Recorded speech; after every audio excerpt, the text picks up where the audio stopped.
so I don't remember particular details, but there was always lots of laughter and good-natured teasing between family and friends. Grandad Neville hadn't yet picked up the microphone to start preaching. Wham! The main door was flung open. A man shouted, and immediately all the adults leaped to their feet in a headlong rush for the door. Others who couldn't get through the crush turned to tear back through the dining room and get out through the kitchen. What was happening? Somebody tugged my sleeve. It was my almost twin, my cousin Bethany. What's happening, Lil? Why are people angry? We huddled together, terrified. Why were our men throwing a blanket over my Aunt Prayer and her little daughter Cherish? Why were they carrying them away? The crush of people swept Bethany and me up in a forest of legs and long skirts until I found myself outside on the lot in front of the building, mixed up in the shouting, yelling crowd. I'd lost Bethany. What was going on? I had to find out. It was too scary not knowing. I wriggled under arms and around legs, pushed my way to the front, while the shouting raged above me. There was a car parked in the middle of the lot. I didn't recognize it or the blonde-haired man beside it. He wore strange clothes, and he looked fierce and furious. He was shouting at the leaders, arguing with them. I'd never heard anyone so angry ever before. A whole bunch of our men pressed in around him, and I couldn't see anything, but the shouting grew louder. Then it looked like the Gloriavale men were swarming over the man, and I heard the thump when they threw him to the ground. I cowered back against somebody's legs. I didn't want to be here any longer. "Stop!"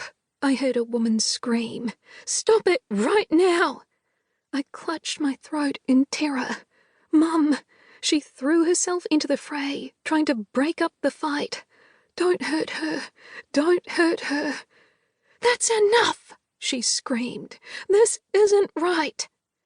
I was crying and so scared. Women weren't allowed to shout at men. Women weren't allowed to tell men what to do. But they took notice of my mother. They stepped back from the stranger. Some of them looked shocked, and one or two of them seemed ashamed of themselves. I let my hands drop from my throat. Mum was so brave. Gloriavale women never set themselves against the actions of any man. I prayed she wouldn't be punished. The blonde man jumped up on his car. I slapped my hands over my ears. His voice was too loud, and I couldn't shut it out. "I've come to see my daughter. You've been hiding her here without my knowledge. I'm her father, and it's my right to see her."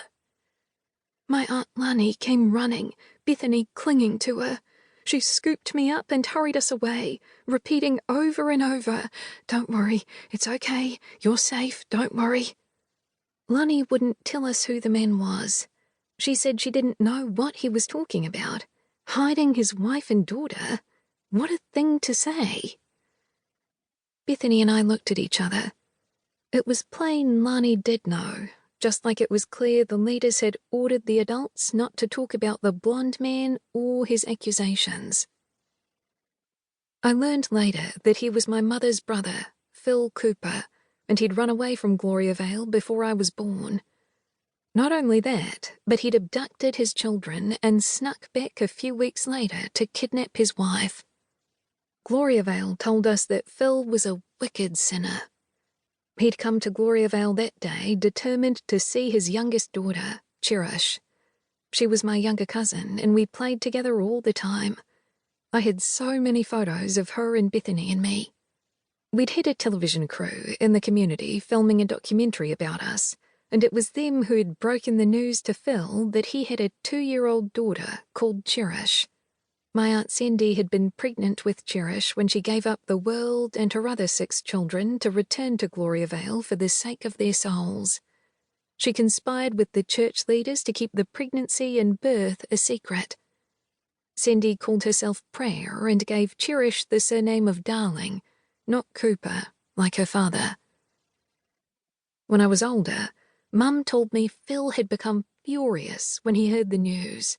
He had another child, a little daughter.